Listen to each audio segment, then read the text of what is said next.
안녕하세요, 여러분 다연입니다. 오늘은 정말 특별한 이야기를 가져왔습니다. 독일 베를린의 명문 고등학교 교장 안네마리 슐츠의 놀라운 경험담인데요. 27년간 교육 현장에서 일해온 그녀가 처음으로 한국 서울을 방문하면서 겪은 충격적인 변화의 이야기입니다. 영상을 시청하신 후 마음에 드신다면 구독과 좋아요 버튼을 꼭 눌러주세요. 여러분의 관심이 영상 제작에 큰 힘이 됩니다. 사실 최근 해외에서는 한국을 수학여행지로 선택하는 학교들이 늘고 있다고 합니다. 하지만 여전히 많은 서구 학부모들은 걱정스러워합니다. 한국은 분단국가 아닌가요? 네, 북한과 가까워서 위험하지 않을까요? 네, 아시아는 아직 개발도상국 이미지인데 이런 우려들이 실제로 존재하거든요. 27년간 교육 현장에서 일해온 안네마리 슐츠 교장도 처음엔 마찬가지였습니다.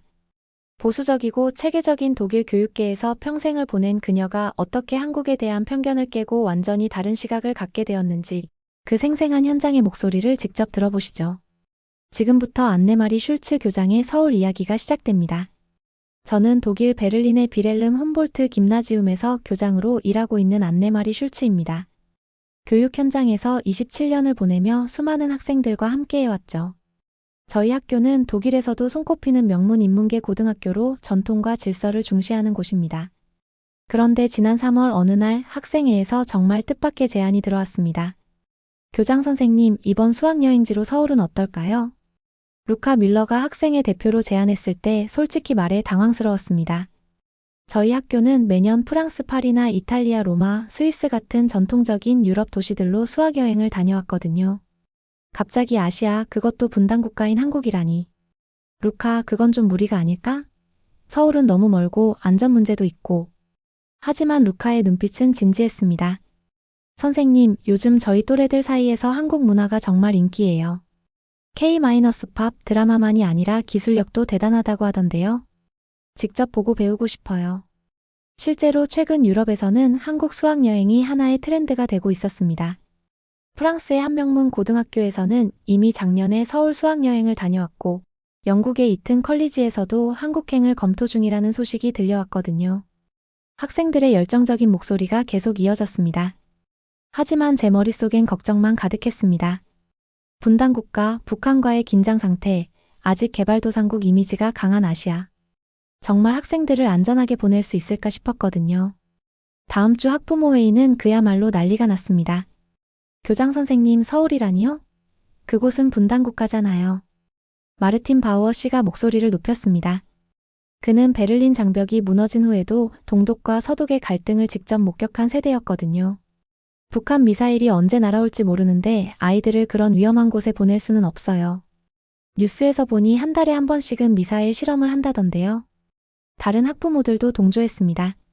차라리 안전한 스위스나 오스트리아는 어떨까요? 아이들 안전이 최우선이잖아요. 아시아는 위생 상태도 걱정되고 음식도 우리 아이들 입맛에 맞을지 모르겠어요. 그리고 언어 문제도 있지 않나요? 영어가 잘 통할까요? 이런 반응들이 쏟아져 나왔어요. 사실 저도 비슷한 우려를 갖고 있었기 때문에 학부모들의 걱정을 이해할 수 있었습니다. 교무회의에서도 마찬가지였습니다. 베테랑 교사들은 강력히 반대했고 젊은 교사 몇 명만이 조심스럽게 찬성 의견을 내놓을 뿐이었죠. 슈워츠 교장님, 너무 무모한 시도가 아닐까요? 27년 교육 경력에 흠집을 낼 필요가 있을까요? 독일어가 클라우디아 교사의 말이 가슴에 꽂혔습니다. 프랑스나 이탈리아 같은 검증된 곳들도 많은데 굳이 위험을 감수할 이유가 있나요? 체육교사 하인츠 밀러도 걱정스런 목소리로 말했습니다. 만약 사고라도 생기면 누가 책임질 건가요? 학부모들이 가만히 있지 않을 텐데요. 정말 그럴까요? 안전하고 검증된 길만 가는 게 맞을까요? 하지만 젊은 영어교사 사라 베커가 조심스럽게 다른 의견을 제시했어요. 하지만 요즘 학생들이 한국에 대해 정말 관심이 많아요. K-팝 드라마를 넘어서 한국의 기술력, 교육 시스템에도 호기심을 보이고 있거든요. 그런데 놀라운 일이 일어났습니다. 독일 교육청에서 연락이 온 거예요. 슐츠 교장님, 요즘 한국 교육에 대한 관심이 높아지고 있습니다. PISA 점수도 상위권이고 디지털 교육 선진국으로 인정받고 있어요.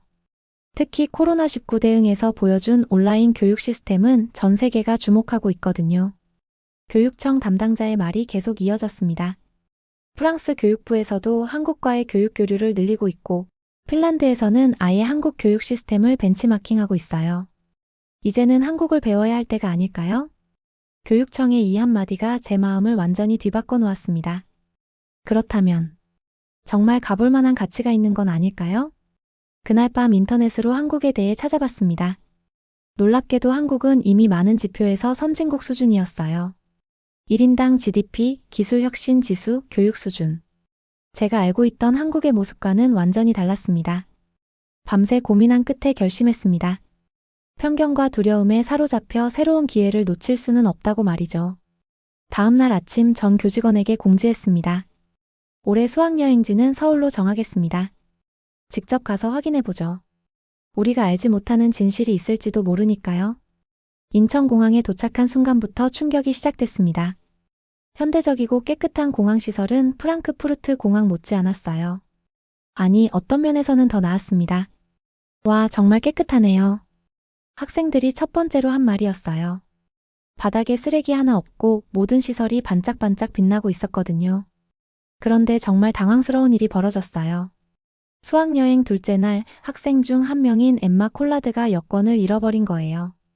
30명의 단체 여행에서 여권 분실이라니 정말 최악의 상황이었습니다. 교장 선생님 어떻게 하죠? 여권이 없으면 독일로 못 돌아가는 거 아니에요? 엠마가 울먹이며 말했을 때 저도 머리가 하얘졌어요. 독일 영사관에 연락해야 하나, 일정을 연기해야 하나. 독일에서라면 최소 며칠은 걸릴 일이었거든요.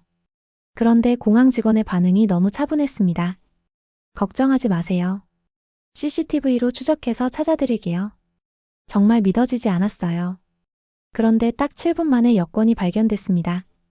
CCTV 추적 시스템으로 엠마가 화장실에 들어갈 때 가방에서 떨어뜨린 걸 확인하고 청소 직원이 주워서 분실물 센터에 맡겨놨던 거예요. 정말 대단해요. 독일에서도 이렇게 빠르게 해결해주지 못할 텐데. 루카가 감탄하며 말했습니다. 독일 함부르크 공항에서 비슷한 일이 있었을 때는 이틀이나 걸렸거든요. 자동 출입국 게이트를 통과할 때도 놀라웠어요. 여권을 기계에 대면 자동으로 인식되고 안면 인식까지 완료되니까요. 독일에서는 아직 모든 공항에 이런 시스템이 도입되지 않았거든요. 선생님, 여기 로봇도 있어요. 학생들이 웅성거렸습니다. 정말로 안내 로봇이 다국어로 길 안내를 해주고 있었어요.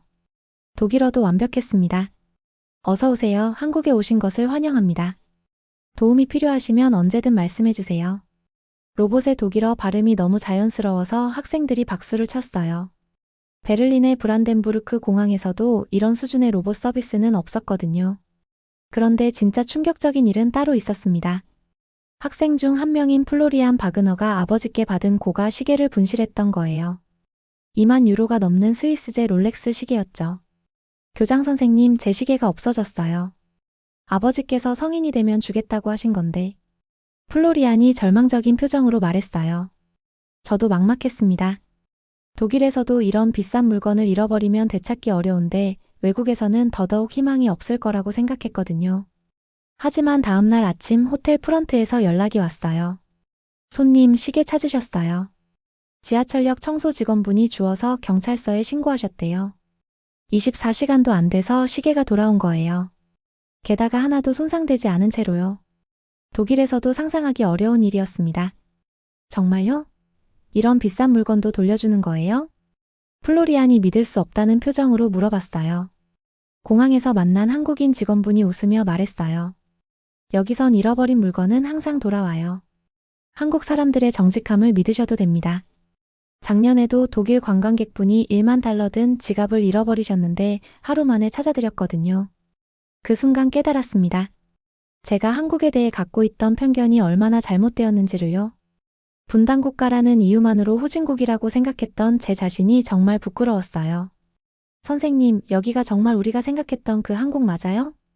엠마가 의아해하며 물어봤을 때 저도 똑같은 생각이었습니다. 뉴스에서 보던 긴장된 분단국가의 모습은 어디에도 없었거든요.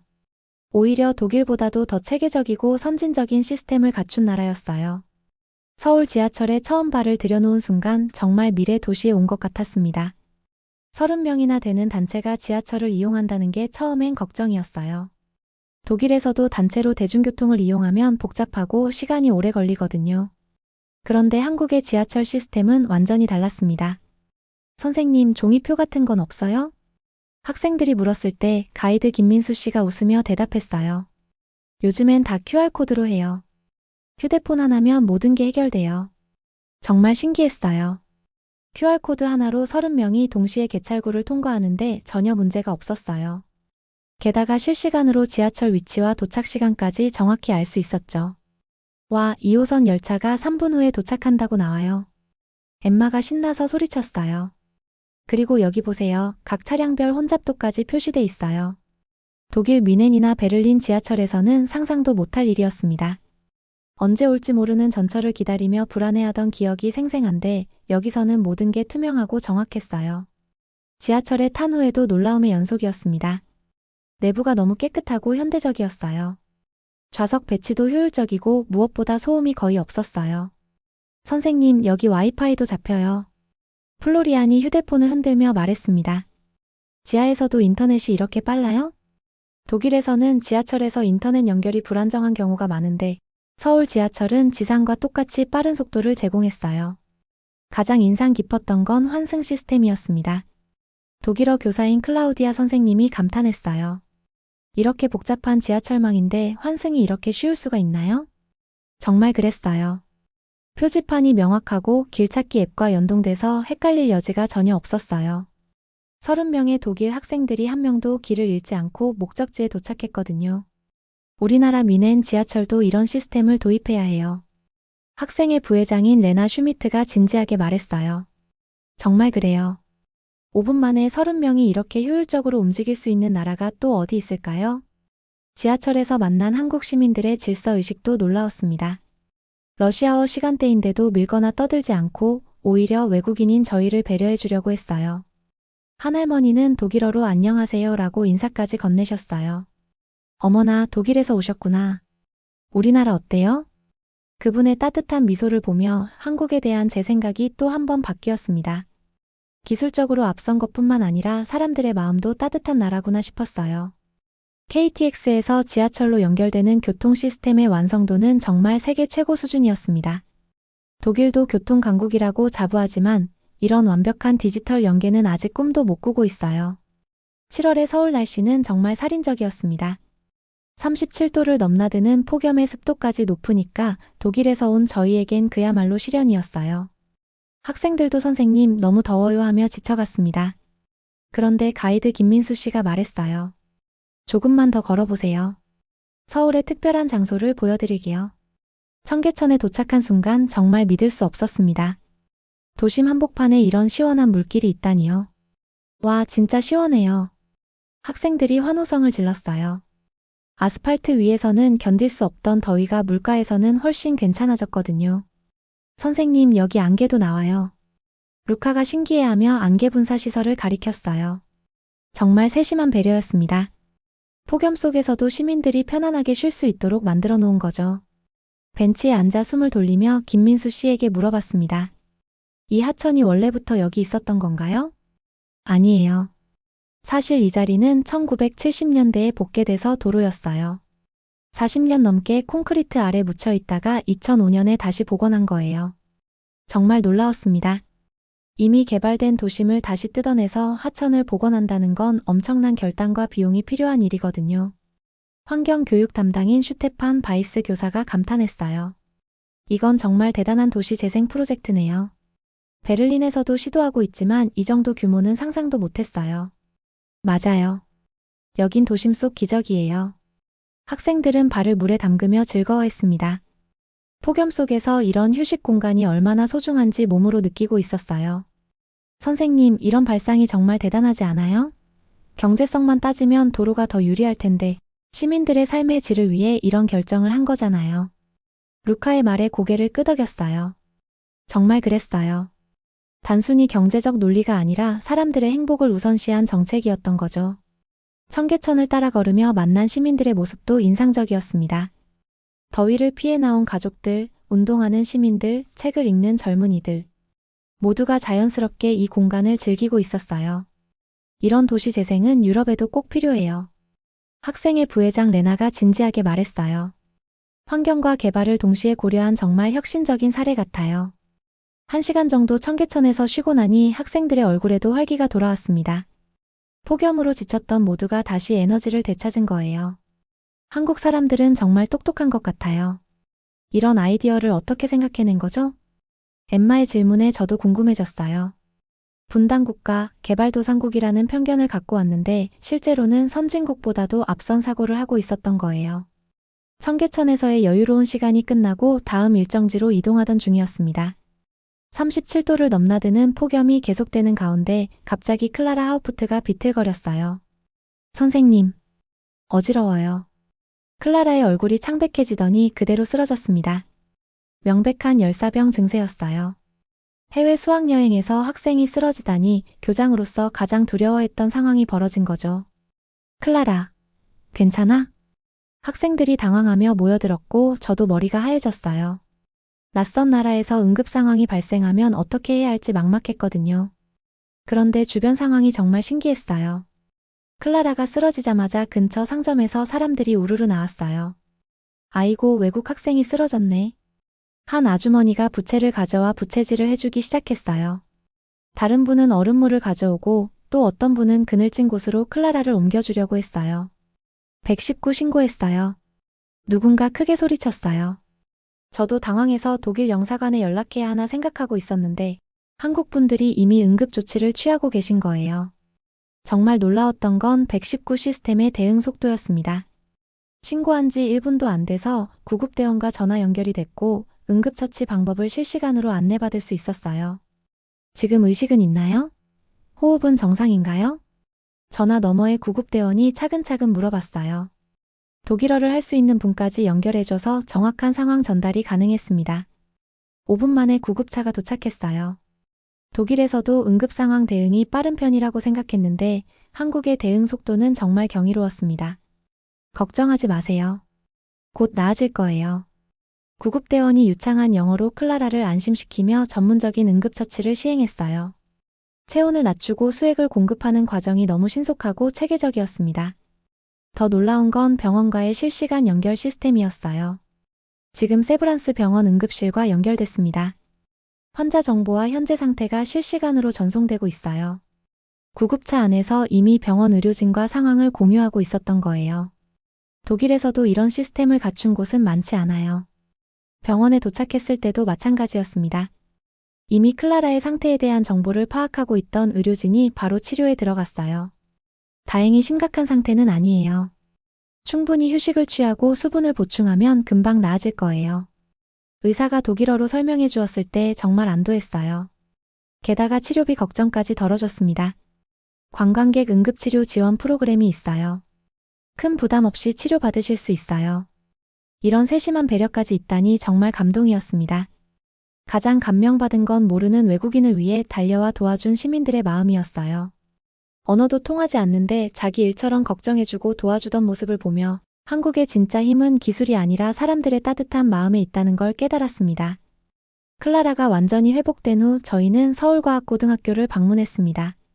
한국의 영재교육이 어떤 수준인지 궁금했거든요. 독일도 과학교육 선진국이라고 자부하지만 실제로 보니 정말 놀라웠어요. 어서 오세요. 독일에서 오신 걸 진심으로 환영합니다. 김태한 교장 선생님이 직접 나와서 맞이해 주셨어요.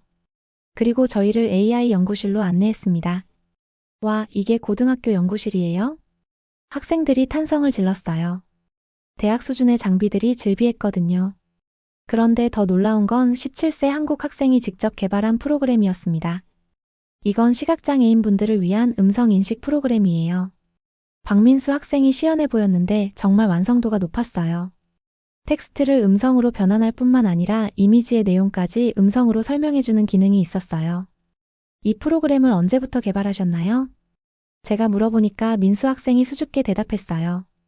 작년부터 시작해서 6개월 정도 걸렸어요. 시각장애인 복지관에서 봉사활동을 하다가 아이디어를 얻었어요.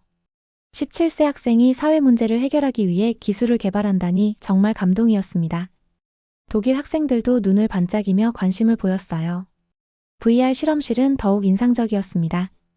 가상현실 기술을 이용해서 위험한 화학 실험을 안전하게 체험할 수 있도록 만들어놨거든요. 특히 휠체어를 탄 이수진 학생이 VR로 실험에 참여하는 모습이 감동적이었어요. 물리적 제약 없이 다른 학생들과 똑같이 실험 수업에 참여할 수 있었거든요. 기술이 진짜 사람을 위한 도구가 되는 거네요. 독일에서 온 물리교사 미하엘 슈바르츠가 감탄했어요. 장애가 있어도 실력으로 인정받을 수 있는 환경을 만드는 게 진짜 포용이죠. 가장 흥미로웠던 건 로봇 프로젝트였습니다. 한국 학생들과 독일 학생들이 팀을 이뤄서 협력 과제를 수행하는 거였어요. 언어가 달라도 과학은 통하는군요. 루카와 민수가 팀을 이뤄서 재활용 쓰레기를 분류하는 로봇을 만들고 있었어요. 서로 영어로 소통하면서도 척척 호흡을 맞춰 나가더라고요. 루카, 이 센서를 여기에 달면 플라스틱과 종이를 구분할 수 있을 거야. 정말 좋은 아이디어야, 민수. 독일에서도 이런 기술이 필요해. 이 시간 후 결과 발표 시간이 되었을 때 루카와 민수팀이 만든 로봇이 1등을 차지했어요. 정확도 95%로 쓰레기를 분류하는 성능을 보여줬거든요. 축하합니다. 정말 훌륭한 협력이었어요. 김태한 교장 선생님이 박수를 쳤어요. 이런 게 진짜 국제교육 협력이죠. 시상식에서 루카가 한국어로 감사합니다라고 말했을 때 한국 학생들이 환호했어요. 그 순간 국경과 언어의 벽이 완전히 사라진 것 같았습니다. 가장 인상 깊었던 건 한국 학생들의 학습 태도였어요. 경쟁이 치열하다고 들었는데 실제로는 서로 도우며 함께 성장하려는 모습이 더 강하게 느껴졌어요. 독일 친구들이 오니까 더 재밌어요. 서로 다른 관점으로 문제를 해결하니까 더 창의적인 아이디어가 나와요. 수진 학생의 말에 고개를 끄덕였습니다. 이런 게 진정한 글로벌 교육이구나 싶었어요. 독일 학생들도 완전히 매료됐어요. 선생님, 우리 학교에도 이런 시설과 프로그램이 있으면 좋겠어요. 엠마가 아쉬워하며 말했어요. 기술을 배우는 게 아니라 기술로 세상을 바꾸는 방법을 배우는 것 같아요. 정말 그랬습니다. 서울과학고에서 본 교육은 단순히 지식을 암기하는 게 아니라 그 지식으로 사회 문제를 해결하는 방법을 가르치고 있었어요. 이런 교육을 받은 학생들이 미래의 한국을 이끌어간다면 한국의 앞날이 정말 밝을 것 같았습니다. 서울 여행 마지막 밤이었습니다. 학생들이 갑자기 말했어요. 교장 선생님, 배고파요. 새벽에 편의점 가볼 수 있을까요? 독일에서라면 상상도 못할 요청이었어요. 새벽 2시에 거리를 돌아다닌다니요. 하지만 가이드 김민수 씨가 웃으며 말했습니다. 한국에서는 새벽에 나가는 것도 전혀 문제 없어요. 오히려 서울의 또 다른 매력을 보실 수 있을 거예요. 반신반의하며 학생들과 함께 호텔을 나섰습니다. 새벽 2시의 서울 거리는 정말 놀라웠어요. 불이 환하게 켜져 있고 사람들이 자연스럽게 돌아다니고 있었거든요. 와, 진짜 안전해 보여요. 루카가 신기했어요. 독일 베를린도 안전한 편이지만 새벽 시간대엔 조심스러운 게 사실이거든요. 길거리에 택시들이 질서정연하게 줄을 서 있고 운전기사분들도 친절했어요. 어디서 오셨어요? 독일이요? 우와, 먼 곳에서 오셨네요. 택시 기사 아저씨가 반가워하며 말을 걸어왔어요. 한국 어때요? 재미있게 놀다 가세요. 편의점에 도착했을 때도 놀라웠습니다. 새벽 2시인데 밝고 깨끗하고 직원분도 활기차게 일하고 계시더라고요. 어서 오세요. 필요한 거 있으시면 말씀하세요. 독일에서는 새벽 시간에 문을 여는 상점을 찾기가 쉽지 않은데 여기서는 모든 게 평상시와 똑같이 운영되고 있었어요. 학생들이 라면을 끓여 먹겠다고 하니까 편의점 직원분이 친절하게 도와줬어요. 이 라면이 외국인들이 제일 좋아해요. 맵지도 않고 맛있어요. 학생들이 편의점에서 라면을 먹으며 즐거워하는 모습을 보니 신기했어요. 독일에서는 절대 볼 수 없는 풍경이었거든요. 그런데 더 놀라운 일이 있었어요. 편의점 옆 24시간 카페에 불이 켜져 있어서 들여다봤는데 한국 학생들이 새벽에도 공부하고 있는 거예요. 저희도 들어가 봐도 될까요? 허락을 받고 들어가니 정말 놀라웠어요. 새벽 2시인데 20명 정도의 학생들이 조용히 공부하고 있었거든요. 안녕하세요. 독일에서 오셨다고 들었어요. 한 학생이 영어로 인사를 건넸어요. 새벽에도 공부하는 게 힘들지 않나요? 제가 물어보니까 웃으며 대답했어요. 집중이 잘 되는 시간이에요. 조용하고 방해받지 않으니까요. 독일 학생들도 감탄했어요. 정말 대단한 학습 열정이네요. 루카가 한국 학생에게 물어봤어요. 어떤 공부를 하고 있어요? 수학 올림피아드 준비하고 있어요. 내년에 독일에서 열리는 국제대회에 나갈 예정이에요. 정말요? 저희도 독일에서 뵐 수 있겠네요. 그렇게 자연스럽게 국제적인 우정이 시작됐어요. 카페를 나오며 루카가 진심 어린 목소리로 말했어요. 선생님, 한국이 스위스보다 더 안전한 것 같아요. 새벽에 이렇게 편안하게 돌아다닐 수 있는 나라가 또 어디 있을까요? 정말 그랬습니다. 치안, 시민의식, 사회 시스템 모든 면에서 한국은 제가 상상했던 것보다 훨씬 선진적이었어요. 호텔로 돌아가는 길에 만난 경찰관도 친절했어요. 독일에서 오신 학생들이시군요. 안전하게 잘 다녀가세요. 새벽 순찰을 도는 경찰관의 모습을 보며 이 나라의 안전이 저절로 만들어진 게 아니라는 걸 깨달았습니다. 시민들의 의식과 사회 시스템이 함께 만들어낸 결과였던 거죠. 서울에서의 마지막 날 아침 학생들과 함께 지난 일주일을 되돌아보는 시간을 가졌습니다. 정말 많은 일이 있었죠. 편견과 걱정으로 시작했던 여행이 감동과 깨달음으로 마무리되고 있었어요. 선생님, 저희가 발표할 게 있어요. 루카가 나서며 말했습니다. 학생들이 준비한 걸 보니 정말 진지했어요. 이번 서울 여행을 통해 깨달은 것이 있어요. 편견이 가장 위험한 바이러스였다는 거예요. 엠마가 또렷한 목소리로 발표를 시작했어요. 저희는 한국을 분단국가 위험한 나라라고 생각했어요. 하지만 실제로는 기술과 인간미가 완벽하게 조화를 이룬 나라였어요. 학생들이 돌아가며 경험담을 이야기했어요. 인천공항에서 7분 만에 잃어버린 여권을 찾아준 시스템. 지하철에서 경험한 완벽한 디지털 인프라. 청계천에서 본 환경과 개발의 조화. 클라라가 쓰러졌을 때 도와준 시민들의 따뜻한 마음. 서울과학고에서 만난 미래지향적 교육. 새벽 2시에도 안전했던 서울거리. 학생 한 명 한 명의 이야기를 들으며 저도 모르게 눈시울이 뜨거워졌어요. 그리고 무엇보다도 루카가 마지막으로 말했어요. 한국 사람들이 보여준 진짜 선진국의 모습이었어요. 기술이 발달한 것도 중요하지만 그 기술을 사람을 위해 쓰는 마음가짐이 더 중요하다는 걸 배웠어요. 그때 저도 고백할 때가 됐다고 생각했습니다. 여러분, 사실 교장 선생님도 처음엔 이 여행을 반대했어요. 학생들이 놀란 표정을 지었어요. 분단국가라는 이유로, 안전하지 않을 거라는 편견으로. 정말 부끄러워요. 여러분들이 용기를 내서 제안하지 않았다면 저는 평생 이런 소중한 경험을 못했을 거예요. 선생님도 변하셨네요. 학생들이 웃으며 말했어요. 맞아요. 이번 여행으로 가장 많이 변한 건 교장 선생님인 것 같아요. 정말 그랬습니다. 27년간 교육자로 살면서도 편견에 사로잡혀 새로운 세상을 보지 못했던 제 자신을 반성하게 됐어요. 독일로 돌아간 후 첫 번째 교무회의에서 저는 솔직하게 말했습니다. 동료 교사 여러분, 제가 틀렸습니다. 한국은 우리가 배워야 할 나라였어요. 처음엔 의아해하던 교사들도 학생들의 생생한 후기를 듣고 나서는 관심을 보이기 시작했어요. 학부모 간담회는 더욱 극적이었습니다. 처음에 가장 강력하게 반대했던 마르틴 바우어 씨가 아들 루카의 변화된 모습을 보고 말했어요. 교장 선생님, 정말 감사합니다. 아들 인생을 바꾼 여행이었어요. 루카가 한국어 공부를 시작했다고 하더군요. 저도 한국에 가보고 싶어졌어요. 아이들이 그렇게 좋다고 하니까요. 다른 학부모들도 비슷한 반응을 보였어요. 가장 뜻깊었던 건 독일 교육청에서의 보고였습니다. 슈워츠 교육감님, 한국 교육 벤치마킹을 공식적으로 요청드립니다. 구체적으로 어떤 부분을 벤치마킹하고 싶으신가요? 디지털 인프라, 포용적 교육 시스템, 그리고 무엇보다도 기술을 인간을 위해 활용하는 교육 철학을 배우고 싶습니다. 6개월 후 우리 학교는 서울과학고와 자매결연을 맺게 됐어요. 그리고 매년 상호 교환학생 프로그램을 운영하기로 했습니다. 선생님, 내년에는 한국 학생들이 우리 학교에 오는 거죠? 루카가 기대에 찬 목소리로 물어봤어요. 그럼요.